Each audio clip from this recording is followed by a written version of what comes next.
귀한 찬양 감사합니다. 오늘 우리가 함께 은혜 받을 하나님 말씀은 디모데전서 4장 11절 말씀부터 16절 말씀까지입니다. 너는 이것들을 명하고 가르치라.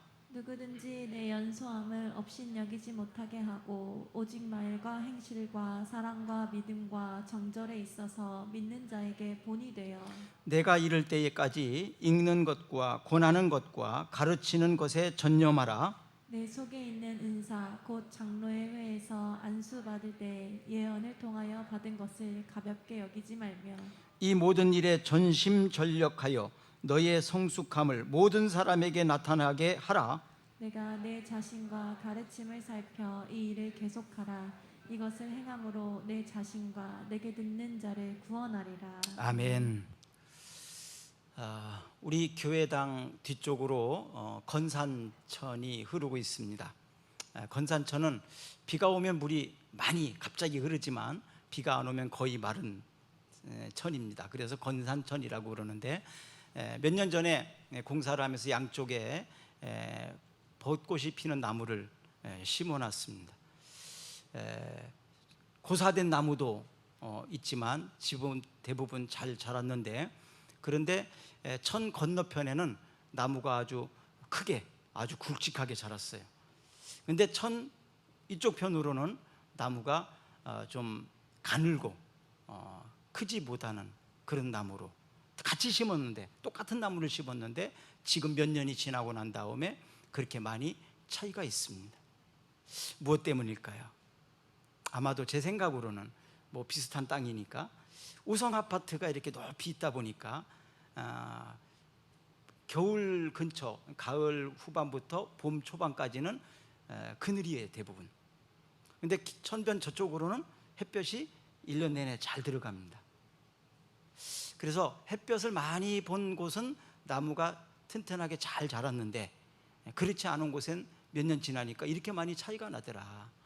신앙생활도 보면 처음에 같이 시작했지만 어떤 사람은 믿음이 쑥쑥쑥 자라는 사람이 있고, 어떤 사람은 매일 비슷하게 그냥 머물고 있는 사람도 있습니다.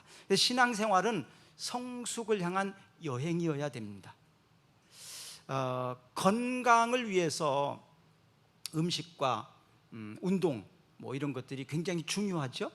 그런 것처럼 어떤 신앙에 있어서 우리의 믿음 성장을 위해서는 아주 중요한 두 요소가 있어요. 말씀과 기도입니다. 말씀과 기도는 두 다리와 같아요. 그래서 말씀과 기도가 평행을 이루어야 돼요. 균형을 맞춰야 돼요. 어느 한쪽 다리만 커지고 또 하나의 다리가 짧아지게 되면 바르게 걸어갈 수가 없습니다. 장애가 됩니다. 한번 볼까요? 디모데전서 4장 5절 말씀입니다. 망령되고 허탄한 신화를 버리고 경건을 이루도록 내 자신을 연단하라. 내 자신을 연단하라. 말씀과 기도로 사람은 거룩해집니다.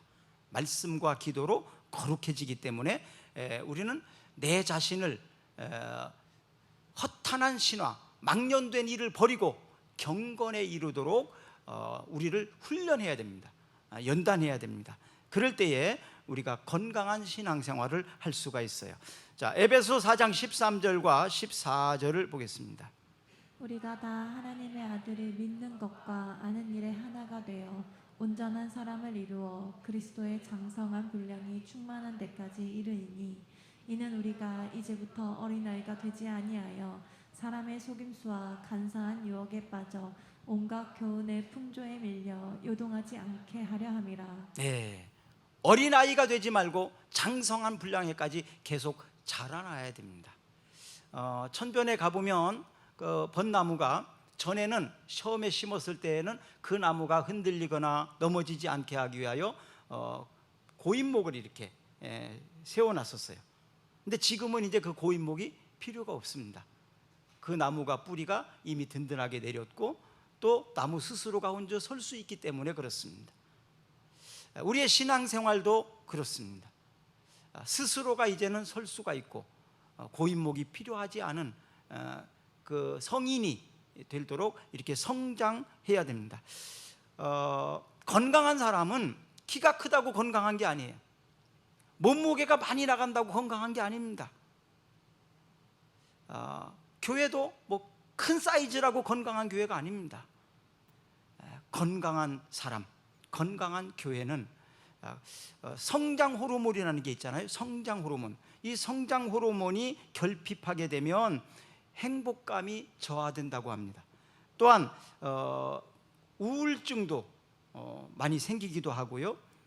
그리고 운동력도 저하된다고 합니다. 성장이 더 이상 되지 않으면, 어린아이 때 성장이 하지 않으면 키가 자체가 자라지 않을 뿐만 아니라, 근데 성인이 되어서 성장 저하가 생기더라고요. 성인이 되어서 성장이 저하가 되면 키는 커요. 키가 이미 다 컸으니까. 그러나 이제 운동력이 저하된다거나 또 뭐 우울증이 온다거나 또 잠을 설치게 된다거나 피부가 막 거칠어진다거나 이런 것들이 대부분 이 성장 호르몬의 결핍 때문에 일어나는 수도 있습니다. 오늘 본문은 사도 바울이 디모데에게 말씀을 한 건데요. 디모데는 훌륭한 인격, 인품을 가졌어요. 그런데 디모데는 소심한 성격을 가지고 있었고 좀 내성적입니다. 지도자가 소심하고 내성적이면 지도력을 발휘하는데 많은 단점이 되겠죠. 그래서 11절 말씀해 보니까 너는 이것들을 명하고 가르치라. 명하고 가르치라. 확실하게 명하고 가르치라. 이렇게 표현을 쓰고 있습니다. 고린도전서 16장 10절부터 11절까지를 한번 읽어보겠습니다. 내가 있거든 너희는 조심하여 그로 두려움이 없이 너희 가운데 있게 하라. 이는 그도 나와 같이 주의 일을 힘쓰는 자임이라. 그러므로 누구든지 그를 멸시하지 말고 평안히 보내어 내게로 오게 하라. 나는 그가 형제들과 함께 오기를 기다리노라. 고린도 교회에게 디모데에 대해서 이야기하는 건데요. 그를 멸시하지 마라. 소심하고 내성적이고 뭐 그러다 보니까 좀 무시당할 수도 있으니까요, 지도자로서. 그러나 조심하고 상처받지 않게, 그리고 잘 대해줘라, 그런 얘기입니다. 나와 같이, 바울은 워낙 성격이 강한 사람이니까요, 바울을 무시할 사람은 없습니다. 그러나 성격이 소심하고 내성적이고 그러면 의외로 상처를 받을 수도 많이 있습니다. 그렇기 때문에 교회가 이 디모데에 대해서 잘 보살펴 달라고, 지도력을 잘 발휘할 수 있도록 해달라고. 어떤 사람은 막 소리치고 야단쳐야 잘하는 사람도 있어요. 어떤 사람은 막 소리치면 당황해서 아무것도 못하는 사람이 있어요.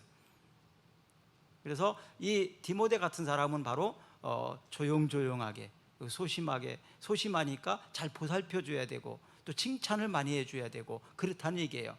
어떤 아이들은 칭찬만 해주면 교만하고 자만하고 노력도 안 하고 그래요. 어떤 사람은 칭찬을 해줘야 잘하는 사람도 있습니다. 그러니까 각 사람마다 그 사람에게 맞게끔 상대를 해야 되는데, 대해야 되는데, 바로 디모데 같은 경우는 그런 성격이었다는 겁니다. 또 디모데에게는 내 연소함, 나이가 어리니까, 이제 우리나라나 뭐 이스라엘은 아시아권 문화이기 때문에 나이에 지장이 많이 있거든요. 영향이 있거든요. 나이가 어린 사람이 어른에게 말하면 야, 젊은 녀석이 가르치려고 그러냐? 기분 나빠하는 경우가 있거든요. 근데 디모데는 나이가 어리단 말이에요. 그러니까 나이가 드신 분들한테도 또 설교를 해야 되고 가르쳐야 되잖아요. 그러니까 나이는 어리지만 너의 연소함, 나이 때문에 네가 무시당하지 않도록 실력을 갖추고 인격을 갖추고 영성을 갖추고, 그렇게 해서 나이 때문에, 너의 연소함 때문에 무시당하지 않도록 조심해라. 그리고 많이 너 자신을 훈련하라. 그런 권면을 하고 있습니다. 각 사람마다 사역의 장애가 있습니다. 근데 그 장애를 잘 극복하면 오히려 전화위복이 될 수도 있습니다. 왼손잡이가 있잖아요. 왼손으로 더 잘 쓰거든요. 그런데 어릴 때부터 오른손으로 밥을 먹고 오른손으로 글씨를 쓰고 오른손으로 다 이렇게 하다 보니까 오른손이 왼손처럼 써요. 결국 나중에 보면 오른손과 왼손으로 다 잘 써요. 근데 저 같은 사람은 전통적으로 오른손잡이거든요. 왼손으로 아무것도 못합니다. 글씨도 못 쓰고요, 숟가락도 못 들고요, 젓가락은 뭐 더더욱 못하고요. 왼손으로 할 수 있는 게 거의 없어요. 오른손만 쓰다 보니까. 근데 왼손잡이는 오른손을 막 쓰다 보니까 오른손 왼손 다 쓰게 되더라고요. 진작에 이런 걸 알았더라면 왼손도 열심히 훈련해서 양쪽 손을 다 쓰면 얼마나 좋겠습니까? 축구할 때 보면 손흥민 선수 같은 사람 봐봐요. 왼발 오른발 막 거의 비슷하게 쓰잖아요. 그러니까 얼마나 좋은 선수가 됩니까? 근데 한쪽 발만 쓰면 그거를 맞춰가지고 수비를 하고 그 사람을 상대하면 그 쉽거든요. 근데 두 발을 다 쓰면 어렵다 이 말이에요. 어렵지요. 자, 나이는 나이 때문에 뭐 존경하고 나이 때문에 인격으로 대접받고 그런 건 아닙니다. 우리가 대접받고 존경받으려면 나이 아닙니다. 착각하지 말아야 됩니다. 처음에는 나이 존중을 하죠. 그렇지만 시간이 지나면서 나이 값을 하지 못하면 오히려 부끄러운 거예요. 직분이나 직위도 마찬가지예요. 직분이나 직위가 높다고 해서 처음에는 그 직분에 걸맞게 대접을 해주죠.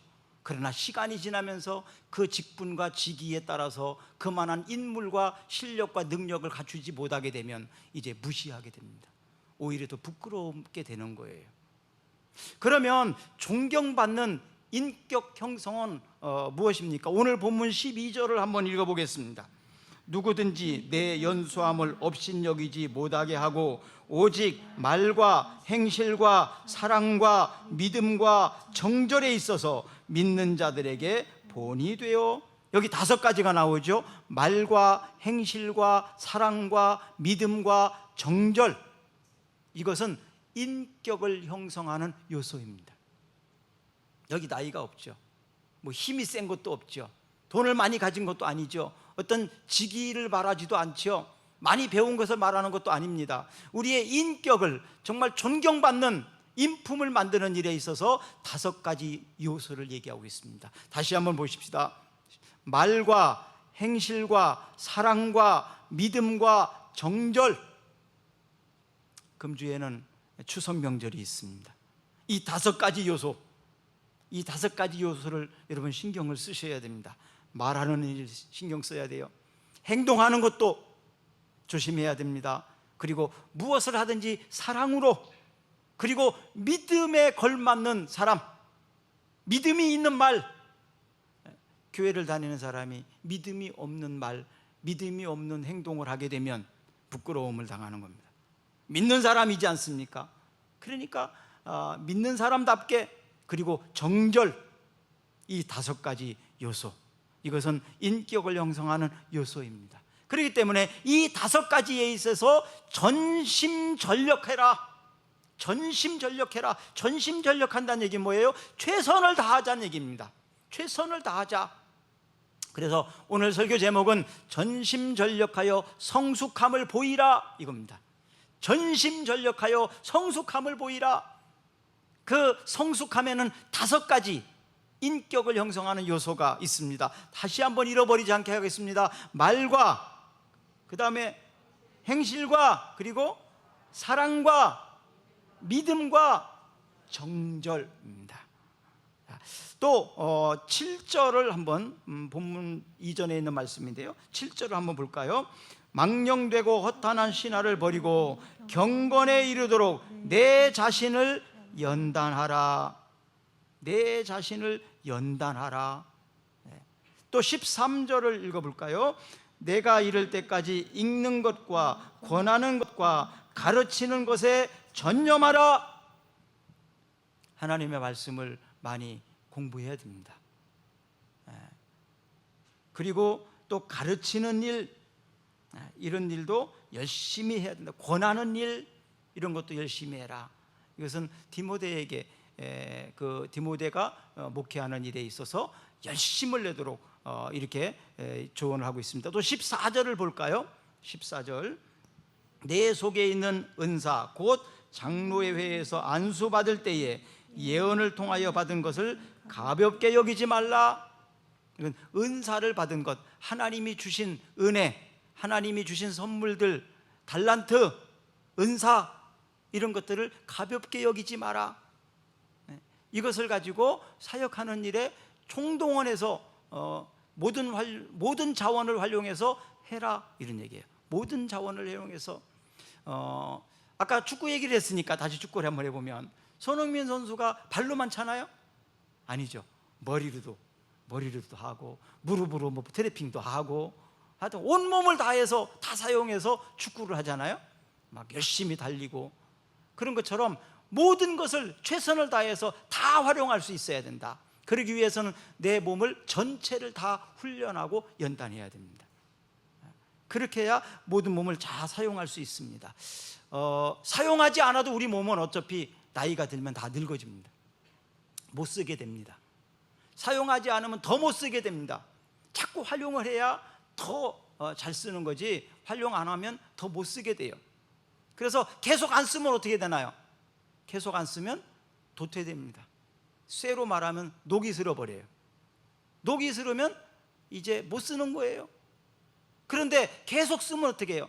계속 쓰면 닳고 달죠. 닳고 달도록. 그래서 마지막 때 녹이 슬어서 못 쓰는 사람이 되지 말고 달아서 못 쓰는 사람이 되자. 달아서 못 쓰는 사람이 되자. 이것이 잘 사는 사람입니다. 잘 산 사람입니다. 어차피 시간 지나면 아무리 아껴도요, 우리 몸은 다 나이 들면 다 그렇게 됩니다. 열심히 산 사람은 달아서 못 쓰는 그런 사람이 되는 거죠. 이게 잘 사는 사람입니다. 잘 사는 사람이에요. 그래서 우리가 사람을 만나보면 상처를 받은 적이 있었을 거예요. 그렇지만 알게 모르게 상처를 준 사람도 있어요. 그걸 아셔야 돼요. 나만 상처받은 게 아니에요. 다른 사람에게 내가 알게 모르게 상처 준 사람도 있어요. 부모님에게도 상처 준 사람이 있어요. 자녀들에게 상처 준 사람도 있어요. 친구들에게, 형제들에게 상처 준 것도 많아요. 억울해하지 마세요. 미성숙한 사람은 자기가 받은 상처만 생각해요.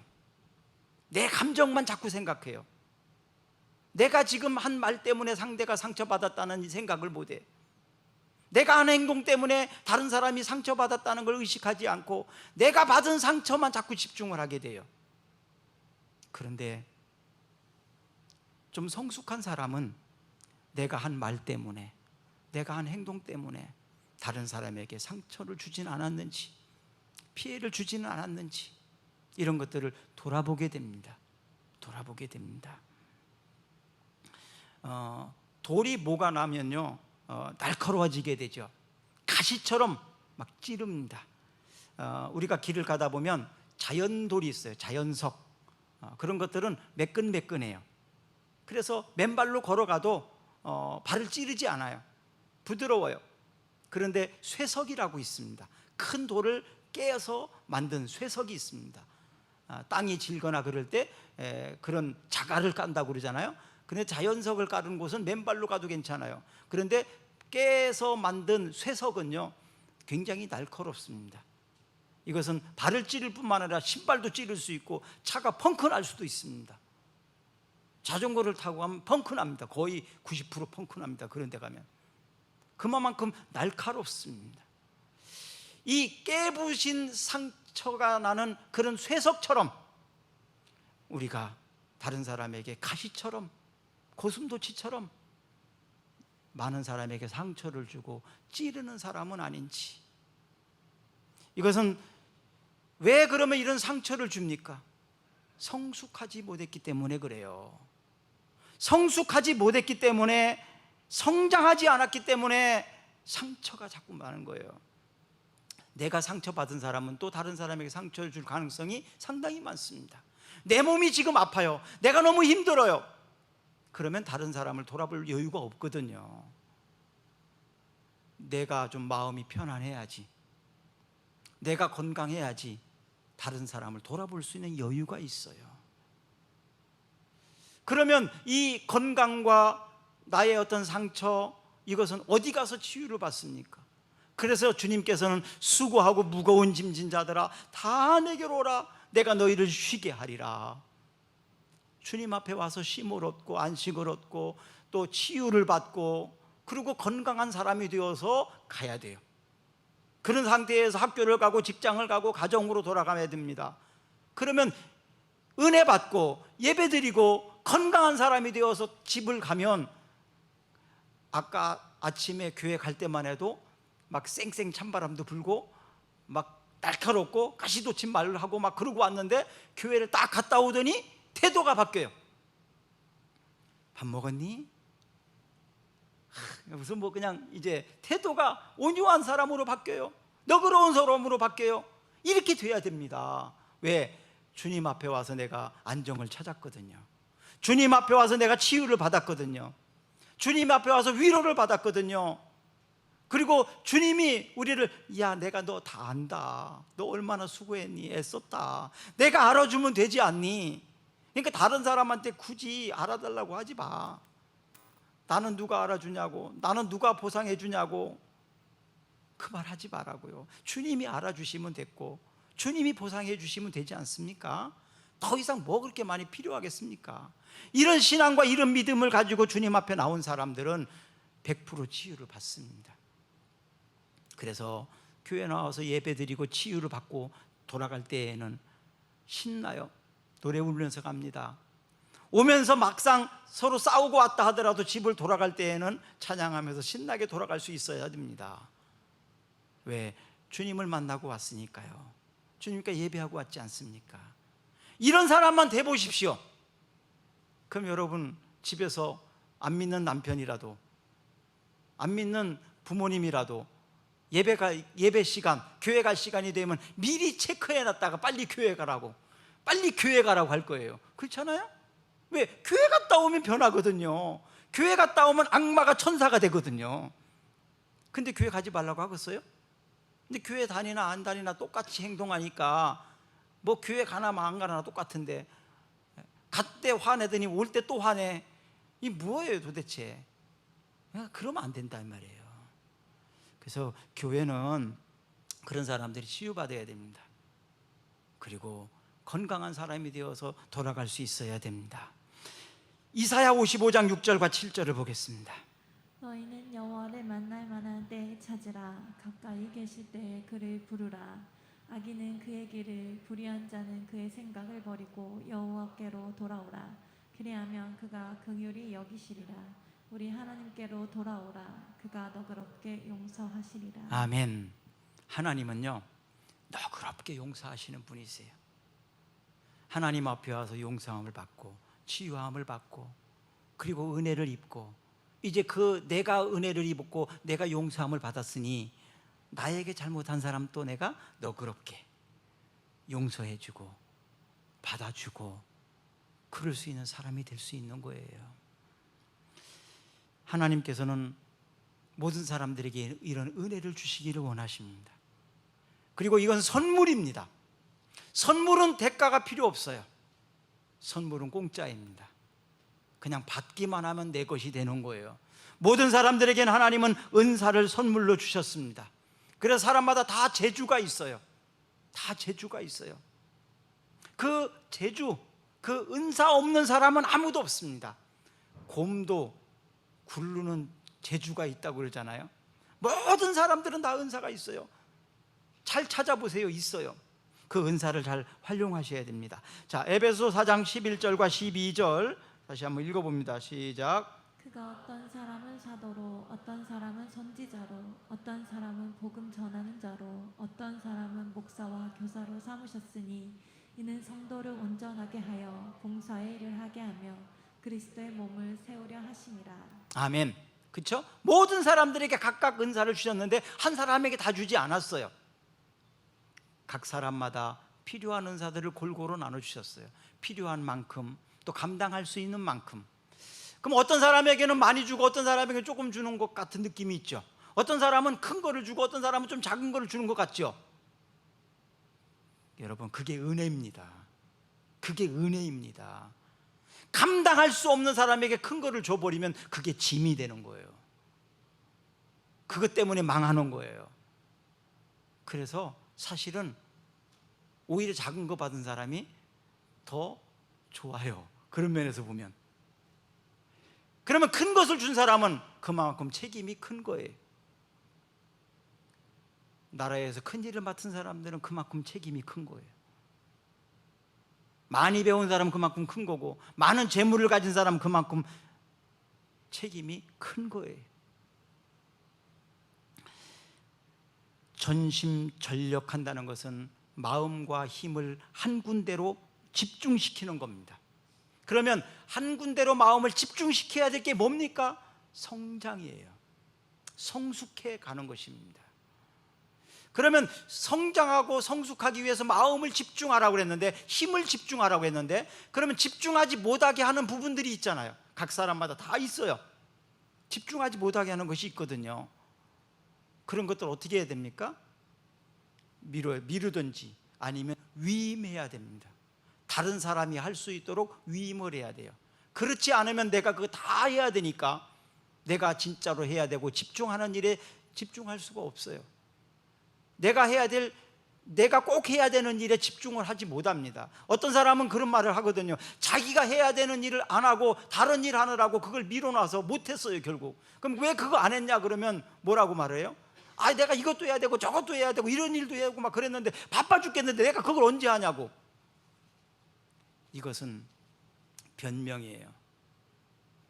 아무리 바빠도 내가 해야 될 일은 내가 해야 되는 거예요. 정 바빠서 못하면 그건 다른 사람한테 위임하세요. 아니면 뒤로 미루세요. 내가 해야 될 일은 내가 해야 된다 이 말이에요. 그건 내가 꼭 해야 될 일이니까. 그래서 내가 해야 될 일을 하기 위해서 위임하는 거예요. 위임한다는 게 참 어렵습니다. 여러분은 모르겠어요. 시키기를 잘하는 사람들은 위임을 잘하겠죠. 근데 처음에 저는 위임하는 걸 잘 못했습니다. 위임하고 나면 불안해요. 잘할 수 있을까? 걱정이 돼요. 그래서 내가 해야만 걱정이 안 돼. 내 손이 가야만 걱정이 안 돼. 물론 그런 일도 있어요. 근데 내가 하는 일도 실수가 있거든요. 잘 못할 때도 있거든요. 다 그렇지 않습니까? 다 있잖아요. 그런 일. 불을 안 끄고 나가기도 하고, 뭐 수돗물 틀어놓기도 하고, 문을 안 잠그고 그냥 가기도 하고, 뭐 창문 내리고 차만 잠그고 가는 경우도 있고, 뭐 이런 거 다 하잖아요. 저도 있고 다 있습니다. 누구든지. 그렇죠? 다 있어요. 실수할 수가 있습니다. 특히 운전을 하는 일에 있어서 저는 위임하는 일을 제일로 힘들었습니다. 운전을 맡기는 일이 저에겐 제일 힘들었어요. 근데 맡겨놔버리면 또 잘하더라고요. 나도 처음부터 잘한 건 아니니까 맡겨놓으면 잘합니다. 걱정하지 말고 맡기세요. 그리고 내가 해야 되는 일, 그건 누구한테도 맡길 수가 없어요. 그건 내가 해야 되는 일이니까. 이게 바로 집중이에요. 집중입니다. 내가 해야 되는 일, 그 일에 집중을 해야 돼요. 지독하게 집중을 해야 돼요. 그렇지 않으면 내가 해야 되는 일을 못합니다. 그건 남이 해줄 수가 없어요. 꼭 내가 해야 되는 일이니까요. 그래서 중요한 일과 사소한 일을 구분할 줄 알아야 됩니다. 중요한 것은 중요하게 취급을 해야 되고 사소한 것은 사소하게 취급해도 돼요. 아무리 긴급한 일이라도 중요한 일과 부딪힐 때에는 중요한 일을 먼저 해야 합니다. 급하다고 바쁘다고 그거 하다 보면 중요한 일을 빼놓게 되거든요. 중요한 것을 중요하게 취급할 줄 알기를 바랍니다. 그게 바로 전심전력 해야 되는 집중의 원리입니다. 디모데전서 1장 12절을 읽어볼까요? 나를 능하게 하신 그리스도 예수 우리 주께 내가 감사함은 나를 충성되이 여겨 내게 직분을 맡기심이니. 아멘. 주님께서 나에게 직분을 맡기셨다고. 충성되이 여겨.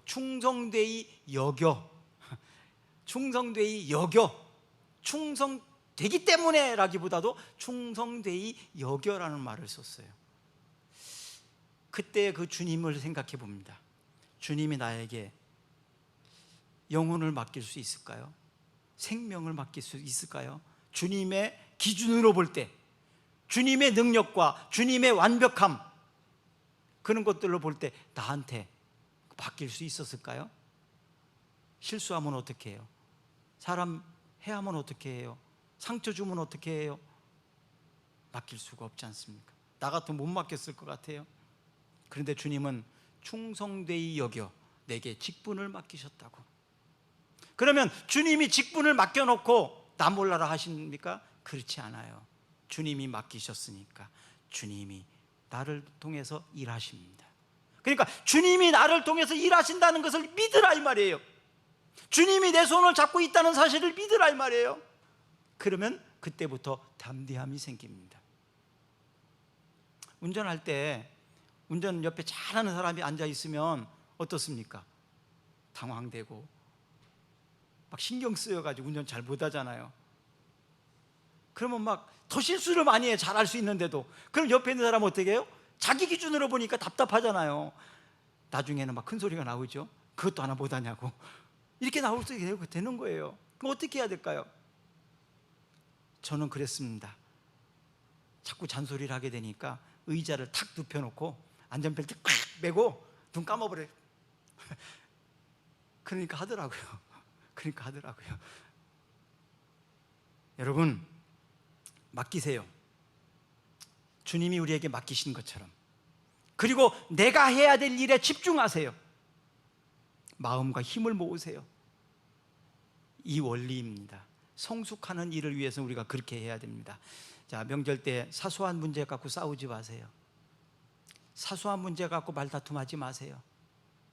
별것 아닌 것 가지고 마음 쓰지 마세요. 나이나 성격이나 어떤 나의 부족함 이런 것 때문에 위축되지 좀 마세요. 당당하세요. 디모데가 바로 목회하는 일에 있어서 바울은 그것을 지금 얘기하고 있어요. 나이나 성격이나 어떤 부족함이나 이런 것 때문에 위축되면 당당하게 자신 있게 가르칠 수가 없으니까 자신 있게 가르치는, 확실하게 명하라고 이렇게 말하고 있습니다. 이것이 주님께서 디모데에게 주신 사명입니다. 사명은 모든 사람들에게 있다고 말씀드렸잖아요. 그러면 뭐가 사명일까요? 내가 다른 사람들보다 더 잘할 수 있는 것이 있다면 그게 사명이에요. 내가 하는 거예요. 또 관심 있는 부분이 사명이에요. 또 부담스러운 게 있잖아요. 부담 가는 거, 마음에 부담 가는 거, 그게 사명이에요. 주님이 주신 부담이거든요.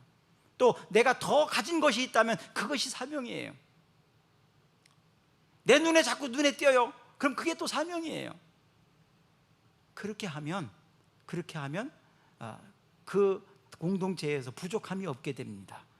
자, 사명을 감당하는 일에 있어서 게으르지 맙시다. 왜냐하면 게으르게 된 사람은 데살로니가후서 3장 10절입니다. 우리가 너희와 함께 있을 때에도 너희에게 명하기를 누구든지 일하기 싫어하거든 먹지도 말게 하라 하였더니, 누구든지 일하기 싫어하거든 먹지도 말게 하라. 누구든지 일하기 싫어하거든 먹지도 말게 하라. 굉장히 강력한 표현이에요. 먹는 문제는 삶과 죽음에 직결된 아주 중요한 문제 아니에요? 그러니까 일하기 싫어하거든 먹지도 말게 하라. 공부하기 싫어하거든 먹지도 말게 하라. 일하기 싫어하거든 먹지도 말게 하라고 아주 단호하게 얘기하고 있습니다. 어떻게 그럴 수 있냐고. 그렇게 하지 않으면 훈련이 안 되니까요. 훈련해야 되니까요. 성숙시켜야 되니까요. 그래서 훈련은 강하게 해야 합니다. 인정사정 봐주면 훈련할 수가 없어요. 그러니까 그렇게 되는 거예요. 여러분, 그냥 자기가 소심하다고 자식들한테 그렇게 해보세요. 자식이 어떻게 되겠습니까? 훈련은요, 엄하게 해야 합니다. 확실하게 해야 합니다. 그래야 좋은 군사가 될 수 있고 좋은 사람이 만들어집니다.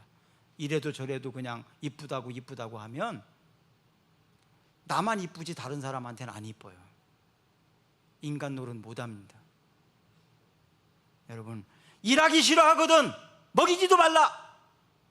좀 단호하게 훈련할 필요가 있습니다. 우리가 과거의 업적이 있든 없든 그것도 중요한 문제지만 더 중요한 건 뭐냐면 현재와 미래에 계속해서 발전하지 않는다면 죽은 거예요. 과거보다 현재보다 미래가 점점 좋아져야 됩니다. 그렇죠? 좋아져야 됩니다. 좋아집니다. 이것이 바로 성장입니다. 여러분들의 가정이 점점 좋아지기를 바랍니다. 건강도 좋아지기를 바랍니다. 성경에 보면 많은 지도자들이 보면 임종 때까지 건강이 좋았던 사람 참 많습니다. 난 나이가 들었으니까 못해, 그러지 마세요. 못한다고 하면 자꾸 못해요. 할 수 있어, 해보자, 자꾸 이렇게 자신감을 더 가지세요. 힘에 붙이는 것은 힘 좀 덜 붙이는 걸로 하면 돼요. 그렇죠? 강도를 낮추면 되잖아요. 강도를 낮춰서 하면 되거든요. 그렇게 해야 계속 나이 들어서도 젊음을 유지하고 살 수 있어요. 너무 노인처럼 그러지 마세요. 과거의 간증만으로 살 수 없습니다. 물론 과거에 많은 좋은 간증들이 있을 수 있어요. 그런데 현재에도 간증이 있어야 되고요. 매일매일 주님과 동행하는 믿음의 간증들이 있어야 됩니다. 이게 주님과 동행하는 삶이에요. 크든 적든 간증이, 큰 일이 있을 땐 큰 간증이 물론 있어요. 그러나 사소한 일이지만 매일매일 주님과 동행할 때 주님이 나에게 이 은혜 주셔서 감사합니다. 하나님 나에게 기쁨 주셔서 감사합니다. 매일매일 주님과 나와 동행하는 그런 간증이 쌓여져야 됩니다. 증거가 있어야 됩니다. 그럴 때에 우리가 경건 훈련이 되는 거예요. 운동하지 않은 사람의 특징은요, 나이 들면 나타납니다. 젊어서는 뼈도 튼튼하고 근육도 튼튼해요. 그래서 막 넘어져도 뭐 빨딱빨딱 일어나고 조금 아프다가 말아요. 근데 나이가요 50 넘어가고 60 넘어가 보세요. 그러면요 뼈도 약해져요. 골다공증 온다 그러잖아요. 뼈도 약해져요.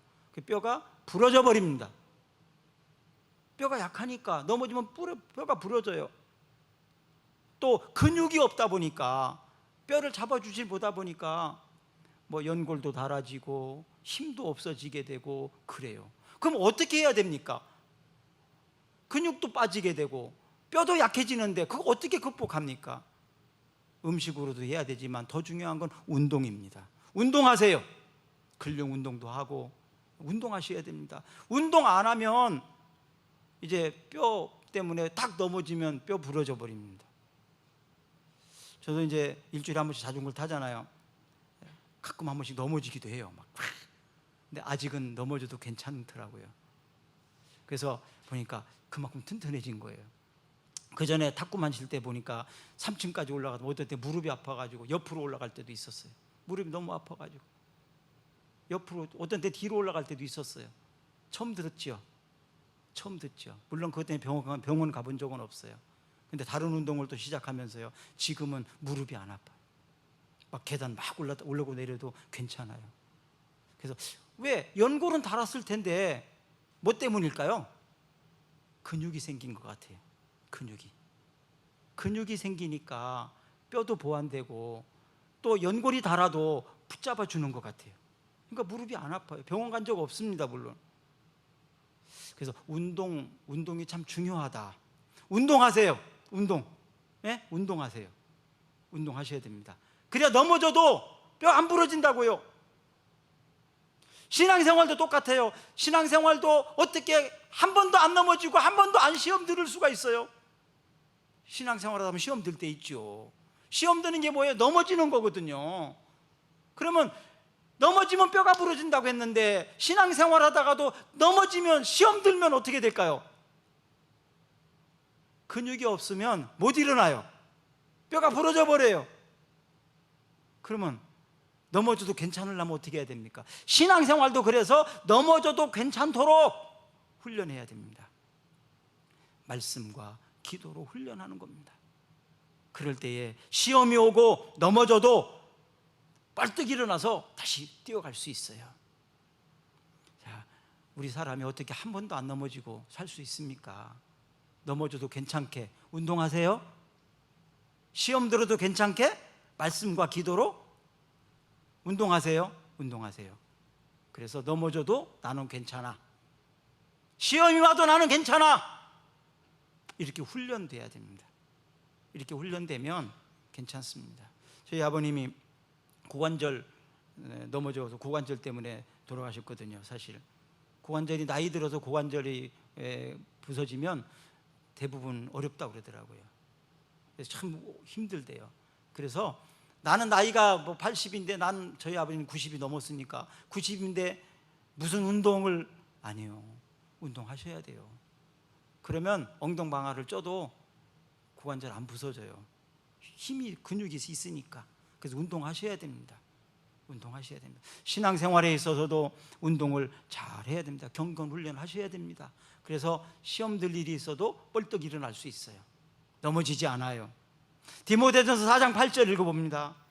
육체의 연단은 약간의 유익이 있으나 경건은 범사에 유익하니 금생과 내생의 약속이 있느니라. 다시 한번 육체의 연단은 약간의 유익이 있으나 경건은 범사에 유익하니 금생과 내생의 약속이 있느니라. 육체의 연단도 유익이 있는데 그거는 조그마한 유익이라는 거예요. 근데 경건의 훈련은 모든 범사에 유익하다. 금생과 현생과 내생의 약속이 있다. 그러니까 오늘부터 운동하겠다고 한번 숨쉬기만 하지 마시고 운동을 한번 결단하시고, 그리고 신앙적으로도 운동하셔야 돼요. 그래서 육체와 영혼이 다 건강하셔야 됩니다. 내가 건강해야 내 자식을 키울 수 있고, 내가 건강해야 다른 사람 돌볼 수 있지 않습니까? 자기도 건강하지 않으면서 어떻게 남을 돌볼 수 있겠습니까? 저도 원래 운동을 좀 안 했었어요. 한동안 목회하면서 운동할 시간이 어디 있냐고 막 그랬거든요. 기도하면 되지, 목사가 말씀 읽으면 되지 그랬는데 어느 순간 어떤 선배 목사님이 저한테 그랬어요. 네 몸 네가 건강하지 못하고 네 몸 관리할 줄 모른다면 어떻게 지도자가 될 수 있냐? 네 몸도 하나 건강 관리도 못하면서 남을 어떻게 관리해 줄 수 있냐고. 그 말에 충격을 받았어요. 그래서 운동해야 되는구나. 내 육체적인 몸도 건강해야 되고 내 영혼도 건강해야 되고, 그래야 다른 사람을 잘 건강하게 돌볼 수 있겠구나라는 생각을 가졌습니다. 그래서 운동을 막 하기 시작한 거예요. 여러분, 전심전력하여서 우리는 성숙함을 보여야 됩니다. 그 이유는 내 가정과 학교와 직장이나 또 우리 이웃들이나 친구들에게 중요한 일이 있어요. 자, 사도행전 16장 31절입니다. 이르되 주 예수를 믿으라. 그러면 너와 내 집이 구원을 받으리라. 주 예수를 믿으라. 그리하면 너와 내 집이 구원을 얻으리라. 아니, 내가 예수 믿는데 나와 내 집이 어떻게 다 그냥 구원받나? 공짜로? 이유가 있어요. 내가 구원받아서 변하고, 내가 하나님 앞에 은혜 받는 모습을 보면서, 하나님께 받는 축복을 보면서, 야, 예수 믿으니까 저렇게 되는구나, 나도 예수 믿고 싶다, 이렇게 되도록 본이 되어야 된다는 거예요. 본이 되어야 된다는 거예요. 그러면 어떻게 그렇게 할 수 있어요? 나는 약한데요, 나는 뭐도 부족한데요. 근데 그것 때문에 오히려 더 강해질 수 있어요. 맨날 병치레 때문에 몸이 약한 사람들은 그걸 극복하기 위해서 엄청난 막 노력을 하잖아요. 그래 몸짱이 됩니다. 그렇죠? 몸짱이 됩니다. IQ와 지능이 떨어져요. 그럼 다른 사람은 1시간 공부하는데 자기는 10시간 공부해야 돼. 나는 머리가 나빠서 못해? 아니요. 머리 좋은 사람 1시간 공부하면 난 10시간 하면 돼요. 나중에 보세요. 나중에 보면 머리 나쁜 사람이 먼저 합격하더라고요. 머리 나빠고 열심히 공부한 사람들이 더 인정받더라고요. IQ 좋다고 한 사람보다. 그래서 머리 좋은 사람은 초등학교 때 잘하지만요, 머리 안 좋은 사람은 중고등학교 때 더 잘하더라고요. 노력하는 것이 있어갖고, 훈련돼가지고. 이것이 바로 내가 뭐가 약하기 때문에 극복하면서 훈련한 결과예요. 여러분, 신앙생활 할 때 여러 가지 어려운 환경이 있습니까? 그렇기 때문에 더 열심히 하셔야 됩니다. 몸부림쳐야 됩니다. 그러면 어려운 가운데에서도 성장해요. 산을 가거나 이런 데 보면 바위 틈 사이에서 소나무가 막 나온 거 있잖아요. 땅도 없는 거, 어떻게 그 뿌리가 들어가서 영양분을 섭취해서 소나무가 살아있는지 모르겠어요.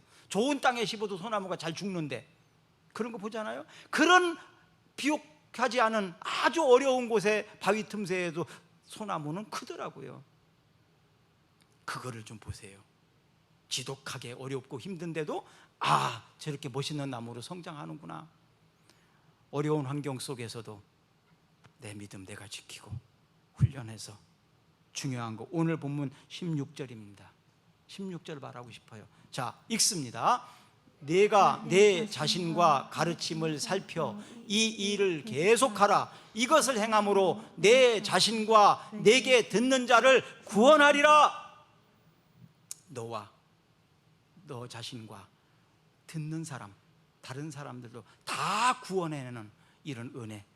이번 명절에 여러분과 여러분 가족과 여러분들의 말을 듣는, 또 여러분과 가까이 있는 모든 사람들이 다 구원받는 큰 은혜가 있기를 예수님의 이름으로 축복합니다.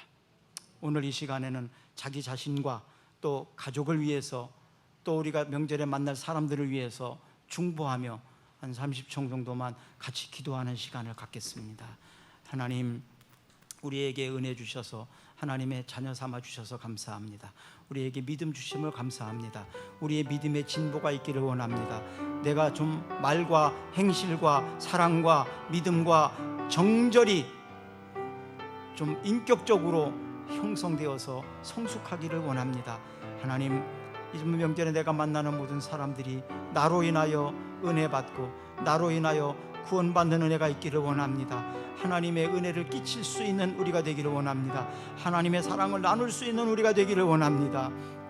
내 감정에 치우쳐서 다른 사람을 돌아보지 못하는 어리석은 어린아이와 같은 일을 버리게 하시옵소서.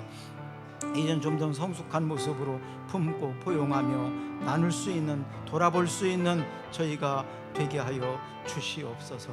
좋은 일꾼으로, 성숙한 일꾼으로, 지와 덕과 재와 영성을 갖춘 지도자로 제가 서기를 원합니다.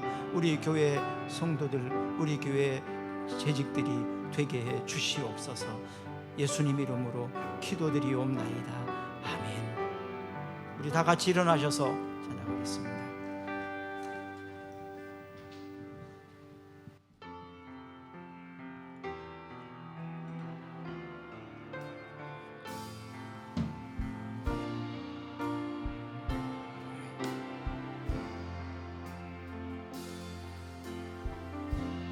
약할 때 강함 되시네 나의 보배가 되신 주 나의 모든 것 주 안에 있는 보물을 나는 포기할 수 없네 주 나의 모든 것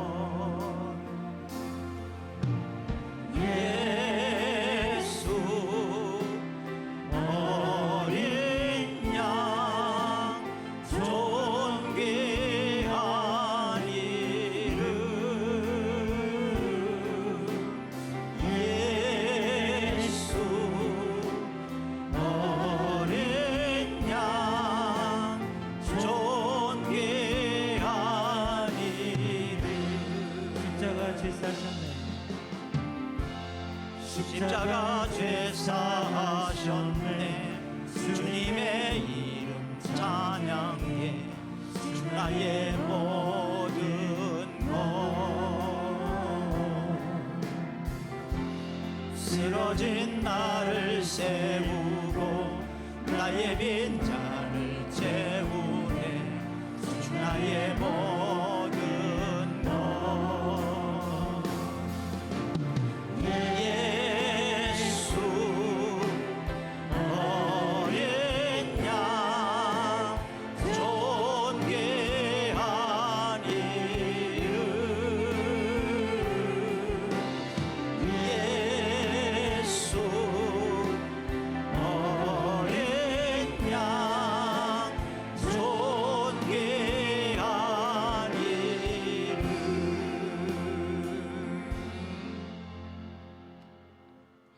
지금은 우리가 지은 죄악의 형벌을 지시고 십자가에 달려 돌아가심으로 하나님 앞에 의로워지게 하사 영생과 자녀가 누리는 축복을 주신 예수 그리스도의 은혜와 예수님의 십자가의 공로로 우리를 자녀로 삼고 한없는 은혜로 보살피시며 필요를 공급해 주시는 하늘 아버지의 놀라우신 사랑과 우리에게 오사 세상을 이기게 하시는 성령의 감동 감화 역사하심이 전심전력하여 성숙하기로 결단하고 돌아가는 모든 성도들과 저들이 만날 모든 사람들과 저들의 가정과 이 나라와 민족 위에 영원토록 함께 하시기를 간절히 축원하옵나이다.